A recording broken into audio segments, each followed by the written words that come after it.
Hey, Abbott, what time is it? It's time for the Abbott and Costello show. We're on the air for ABC here in Hollywood. Well, what are we waiting for? Let's go with the Abbott and Costello show.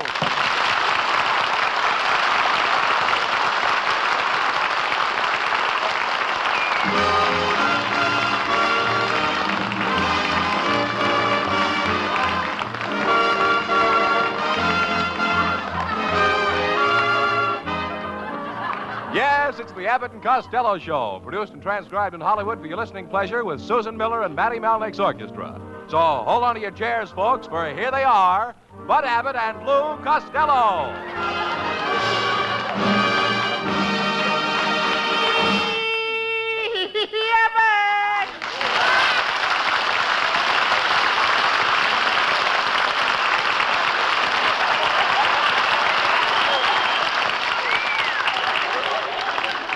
Quiet, Costello.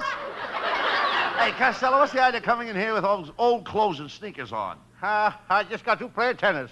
You played tennis? Oh, sure. You should have seen me, Abbott. I'd hit the ball, then I run over on the other side of the net, then I hit it back, then I run on the other side of the net, and then I hit it back again, then I run on the other side of the net, then I hit it back again, then I run on the other side of the net. Wait a minute, Costello. There's supposed to be somebody on the other side of that net to hit the ball back to you. I thought there must be an easier way to play that game. Why don't you get your Uncle Mike to play with you? He's quite a sportsman. Uncle Mike is too busy, Abbott. He's working on his new invention. It's a combination ping-pong paddle and hairbrush. What's that for? Bald-headed men that need exercise.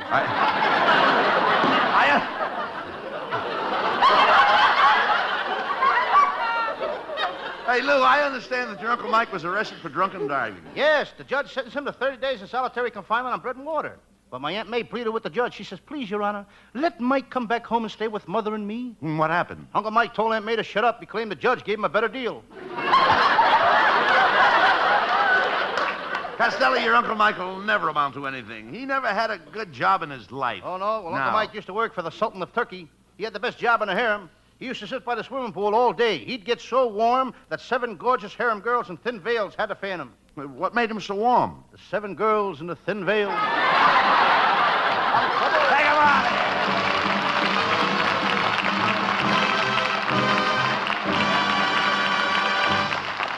here! Before the boys get any further involved in nonsense, here's a thought that makes good sense.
What are you so excited about? Oh, my brother just married one of those Woodbury brides. She left on a honeymoon this morning, and Pat is staying with me until she comes back.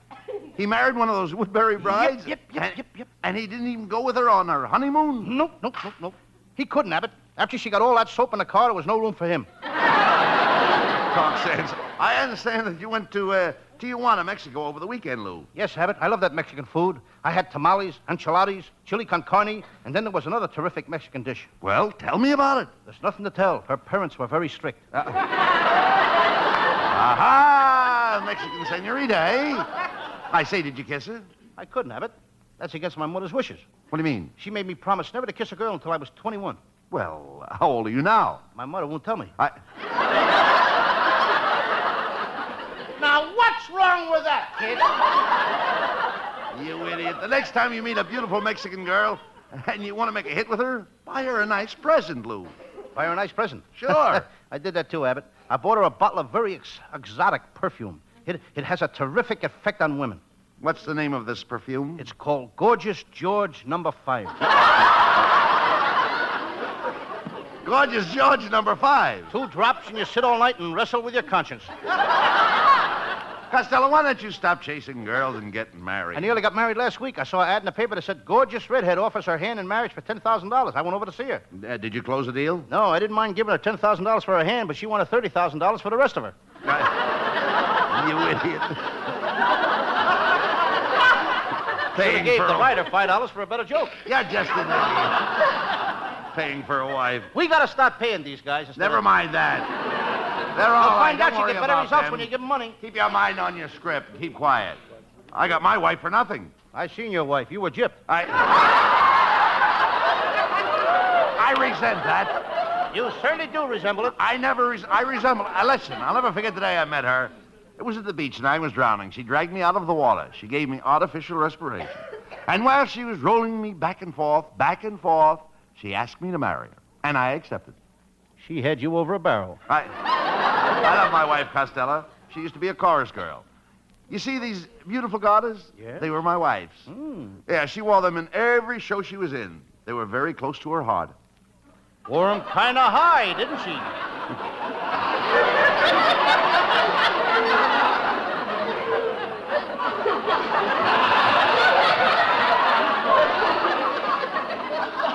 You know, you'd be much better off if you got married. I ain't going to get tied up, Abbott. I want to have some fun first. I had a very sad childhood. Nobody ever loved me. Even my parents didn't love me.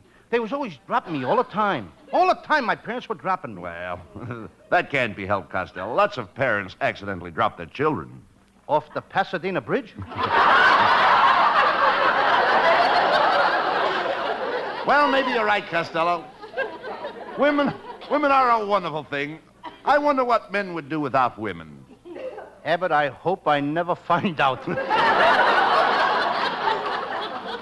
That's no use, Costello. No matter how many women you meet, none of them will stick to you. Is that so? I happen to Yes. be a great lover. Oh, you would. I happen to be a great, great lover. Why, if you blindfolded Hetty Lamar and let me kiss her, I'll bet you $1 she couldn't tell the difference between me and Van Johnston. Costello, I don't think you'd win. You know a better way to lose $1? You know, Abbott, Hetty Lamar is building a new house right across the street from me, and she's coming over tonight to the show, and she's going to show me her plans, and boy, am I excited. Well, what are you excited about? I got a few plans of my own. What do you mean? I'm going to take her to the movies to see that new picture. It's called The Babe Ruth Story with our friend Bill Bendix. Roy Del Ruth directed it. Lovely picture. We're going to sit in the balcony. But that picture won't be in your neighborhood movie for 6 weeks, Lou. We can wait. Come in. I understand you boys are on the air every Wednesday night. Is that correct? Yes, what about it? Isn't that rather a late hour for a crime program? The Abbott and Costello program is not a crime program. You get paid for doing it, don't you? Certainly. Brother, that's a crime.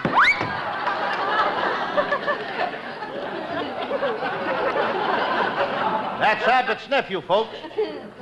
Come back here, Norman. Yes, Uncle Louie. Don't call me uncle. Why don't you get out of here and get yourself a job? Oh, I've got a job, Uncle Louie. I'm a babysitter. Why, last night I took care of Betty Grable's baby. And the night before I took care of Betty Hutton's baby. And the night before that I was at Joan Bennett's house. And tonight I'm going to Jane Russell's house. Wait a minute. Jane Russell has no baby. Yeah, I know.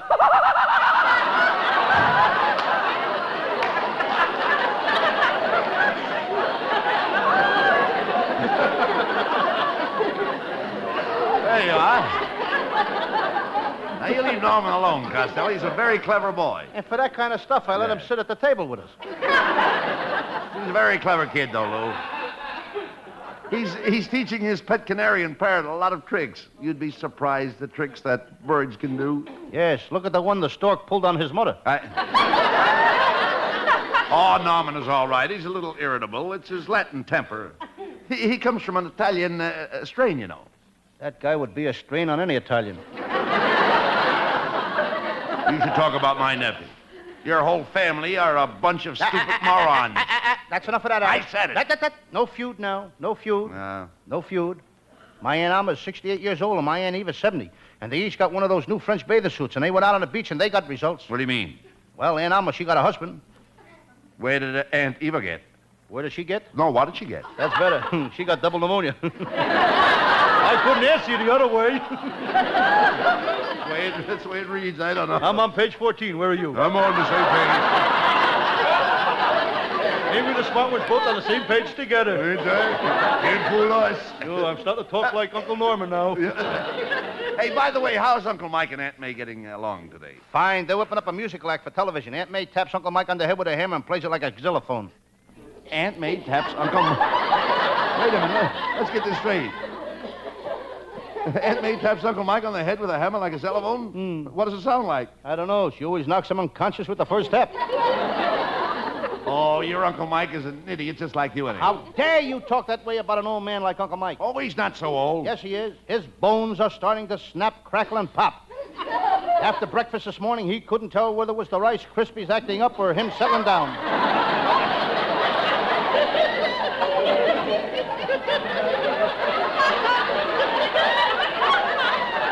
Well, I guess your Uncle Mike is your favorite Uncle Lou, eh?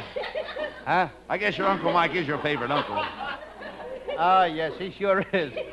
He's away on a trip now, and every day he sends me 150 postal cards. Why does he send you so many postal cards? He's got rheumatism. He can't let go of the pen.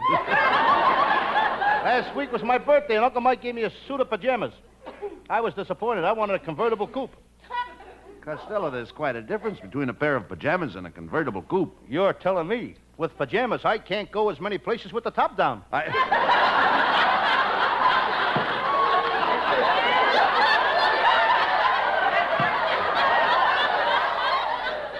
A convertible coupe. What's the matter with the car you've got now? Well, I get in a lot of trouble with my car last night, Abbott. A blonde and a big roaster backed into me and poked a big hole in my radiator, and water was running all over the street, and the cop gave me a ticket. Oh, that's ridiculous. It was the girl's fault. She busted your radiator. And the water from your car squirted all over the street. I ask you, what could the cop give you a ticket for? For sprinkling the streets without a license. Well, hello there, honey child. I'm sure enough glad to see you all again. As soon as I see what's going on here, I'll let you know. And I'm so glad to see you all again, too. Costello, who is this gorgeous girl? That's the kid that backed into me last night and busted my radiator. Why, yes. And I came over here to reimburse you all. Well, that's my... What are you going to do? I'm going to reimburse you. You wouldn't dare. You haven't got the nerve.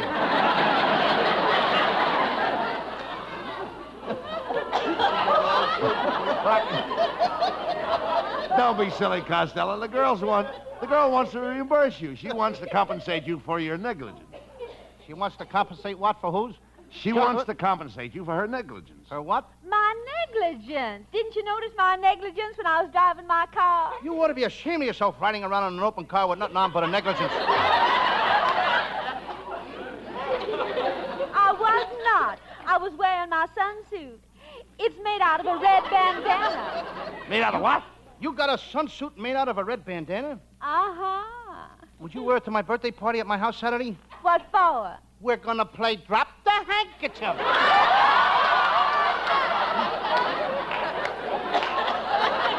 Yes, still a dope, Costello. Miss, you have a beautiful southern accent. Where are you from? I'm from Georgia. I'm a real Georgia cracker. You're a what? I'm a cracker. A cracker. I never saw anything like you on the shelves of a grocery store.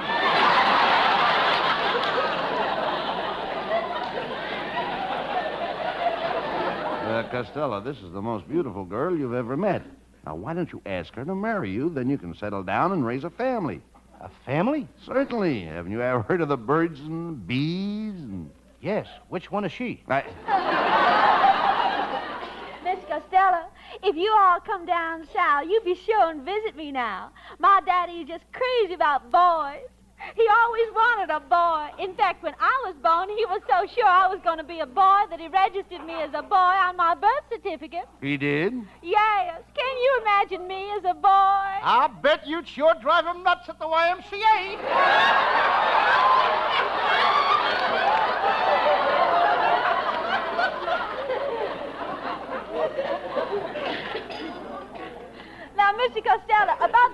damage to your car. I'd like to square up with you all. It was my fault, you know. Now, what would you like me to give you? Can I ad-lib this next line, or do I have to read what's here?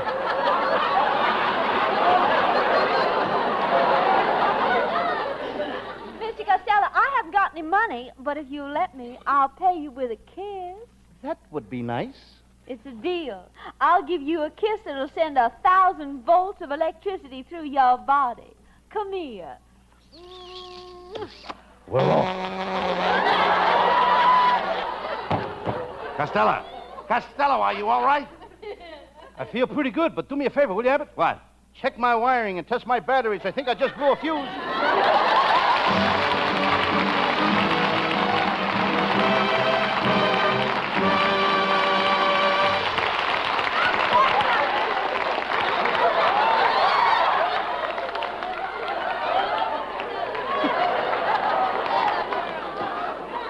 And that's only half the fun, folks. Just as many laughs yet to come. But first, listen to this.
Hurry up, Costello.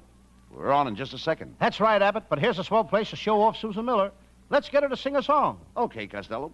Ladies and gentlemen, here's our singing star, Susan Miller, with the music of Matty Malnick.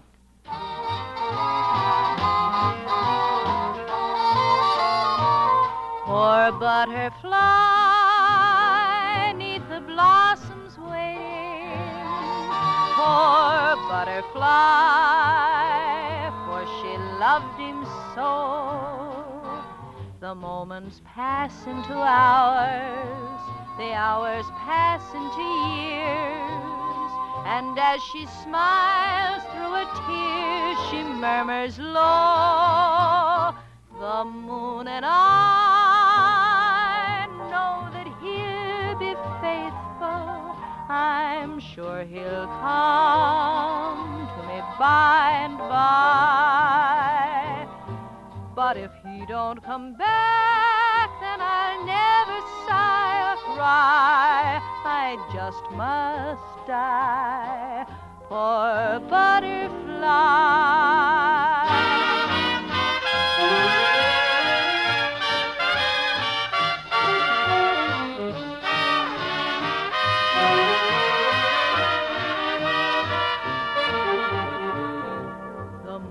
Pass into hours, the hours pass into years, and as she smiles through her tears, she murmurs low, the moon and I know that he'll be faithful. I'm sure he'll come to me by and by. But if he don't come back, then I'll never sigh or cry. I just must die. Poor butterfly.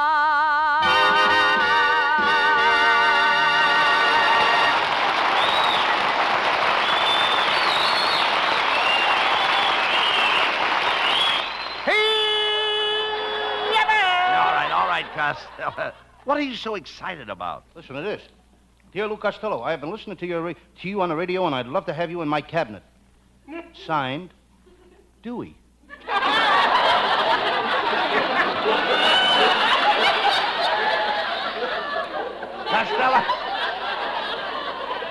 This is ridiculous. You know nothing about politics. I do so. My Uncle Mike was a great politician. He was a congressman. He did more for the people of this country than any other man in Congress. What did he do? He got sick and went home.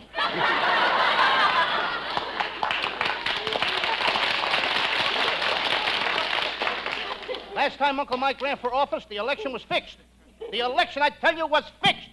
Anyone who wanted to vote for him was beat up. The other party took his name off the ballot sheets. Every time he tried to make a speech, they ran him out of town. Wait a minute. What makes you think the election was fixed? Uncle Mike won. Look, suppose you get to Washington. Have you any ideas for improving the government, Lou? Yes, sir. Now we're getting You someplace. bet your life I have. Come on. The first thing I'm going to do is build a new home for the United Nations on the edge of a cliff, 19,000 feet high in the Rocky Mountains. What for? The next time the Russian delegate wants to walk out, he'll think twice.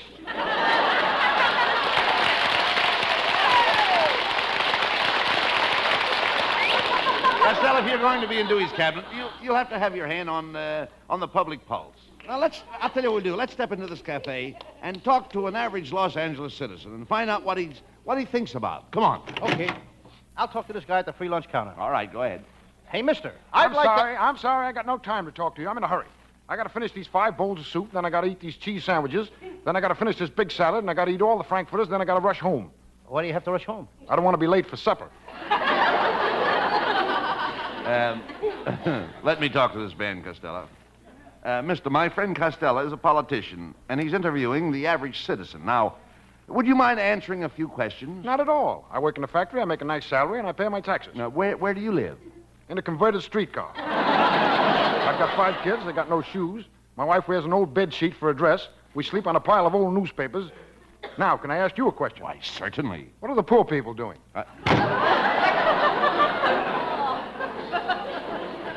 You know, I feel sorry for that man, Costello. I wouldn't worry about him, Abbott. In this country, everybody has got a chance.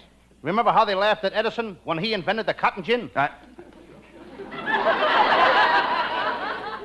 Whitney invented the cotton gin.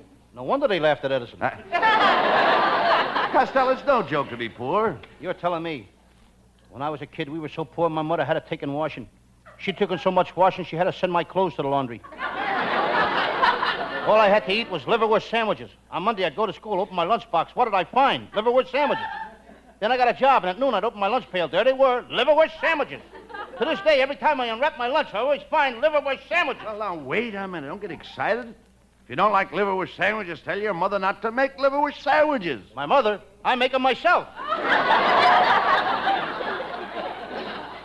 Look, Abbott, there's that gorgeous girl, that southern girl that bumped into my car. Let's talk to her. Well, I sure am glad I ran into you all again. I was just leaving for Tennessee.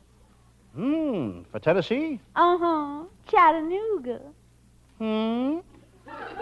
Chattanooga. We will if we have time. Miss Costello is going to Just be... a minute. Whoa! Wait a minute. What's the matter? What kind of line is that? Miss Costello's gonna... No, That's a miss with apostrophe mark. Miss Costello. All right, please. Not Miss Costello. All right, I'll read it again. 12 years I've been with him. He don't know which one I am. You've got to be one of the two. Yes, ma'am. All right. Yes, sir. That's better. Miss, Costello is going That's to better. be... Costello's going to be in Dewey's cabinet, and he wants to find out what the people are thinking. Well, I'm always thinking. I've been thinking I'd like to stay here in Hollywood. My daddy wants me to come home. I want to stay here. Mr. Costello, what would you do if you were in my place? I don't know. Let's go to your place and find out.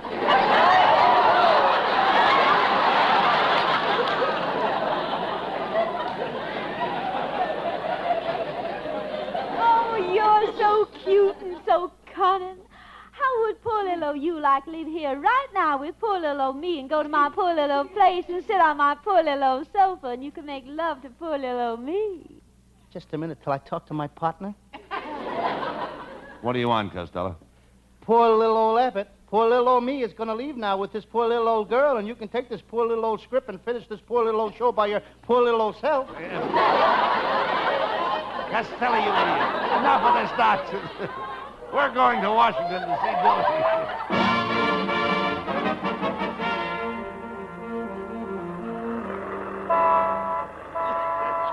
Well, Costello, this is the address that was on the telegram. The name on this door says Thorndyke. It's possible that Mr. Dewey is staying with friends here in Washington. Dewey's got friends in Washington? Talk sense. Let's go in the house. Hey, Abbott, these politicians in Washington must be awful rich. Just look at the dust on the furniture. Well, lots of people have dust on their furniture. Gold dust? Gold? Mr. Thorndyke is probably a very important man in the government. I'll bet his wife is a strange-looking woman. What makes you think that? Look at those 2 shaving mugs on the table. They're marked his and hers. Ah, there you are, fellow Americans, brother taxpayers, my friends.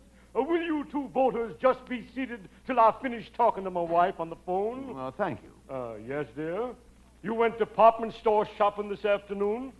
You spent $1 million. That's okay, dear. Goodbye. Your wife went department store shopping and spent $1 million? Well, what did she buy? A department store. What can I do for you, gentlemen? Well, I'm Lou Costello, and I got a telegram saying that Dewey wanted me in his cabinet. And I'd like to see Dewey. You would? Well, I'll just call him. Dewey! Coming, sir.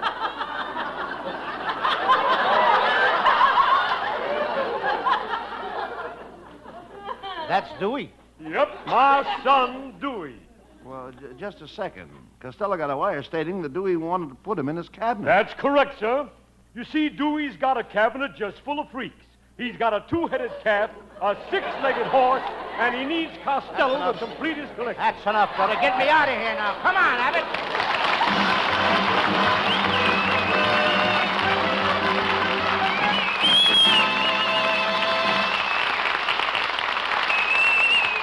Now, before Abbott and Costello have their final fling, we bring you one more thought on this subject.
Now, here are Abbott and Costello with a final word. Well, Costello, it's a good thing for this country that you're not in politics. You don't even know anything about the history of the United States. Oh, yes, I do. I got a book right here all about George Washington. Abbott, did you know that George Washington became president when he was still a baby? Oh, Washington was not president while he was a baby. Oh, no? Well, it says right here in the book. When Washington was elected president, they took him from New York to Philadelphia in a carriage, and they changed him at Trenton. Oh, good night, folks. Good night, everybody in Patterson.